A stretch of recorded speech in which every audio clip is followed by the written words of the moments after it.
প্রতি কম্পিটিটিভ এক্সামে এই ধরনের প্রশ্নগুলো থাকে, যেগুলো শতকরা থেকে আবার তোমাদের আপকামিং প্রাইমারি টেটেও প্রশ্ন থাকবে। তো এই প্রশ্নগুলো সাধারণত আমরা এক্স ধরে করতে গেলে অনেক সময় লেগে যায়। তো এই ধরনের প্রশ্নগুলো কী করে সলভ করবো দেখো। একটি পরীক্ষায় পাস করার জন্য মোট নম্বরের 40% পেতে হবে।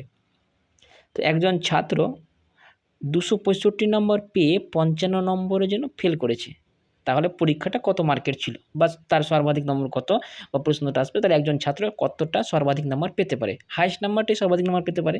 ঠিক আছে, এখানে দেখো পেয়েছে ছেলেটা 265 নাম্বার, 55 নম্বর কম পেয়েছে। যদি আমি ওকে 55টা দিয়ে দিই তাহলে কত হবে, 320। তার মানে বুঝে গেলাম 320টা হচ্ছে পাসিং মার্ক, যার এক কম পেলেও সে পাস হবে না, সে ফেল হয়ে যাবে। তার মানে 320 পেতে হবে ওকে, ওটা হচ্ছে পাসিং মার্ক। তো আমি তো জানি না হাইয়েস্ট মার্ক কত। আচ্ছা ধরে নিলাম হাইয়েস্ট মার্ক হচ্ছে টোটালটা 100%, 100% হচ্ছে হাইয়েস্ট মার্ক, তার মধ্যে 40% পেতে হবে, তার মানে 40 পেলেই পাস।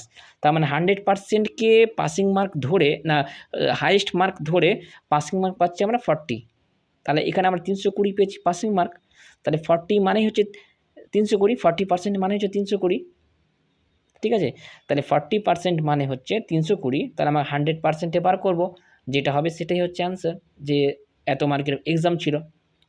তাহলে 40% মানে 320। তো এবার 1% মানে 320/40, আর 100% মানে 320/40 × 100। তাহলে কাটাকাটি করে কত হচ্ছে, 40 × 320, 8 হচ্ছে 800। তাহলে এক্সামটা ছিল 800 মার্কের। ভিডিওটা আরেকবার দেখে নাও, তারপর বুঝে গিয়ে এই ধরনের অঙ্কগুলো বারবার প্র্যাকটিস করো, দেখবে খুব সহজেই তাড়াতাড়ি অঙ্ক হয়ে যাচ্ছে, এতে সময় বেঁচে যাচ্ছে। তো ভিডিওটি ভালো লাগলে লাইক, শেয়ার অ্যান্ড সাবস্ক্রাইব। ধন্যবাদ।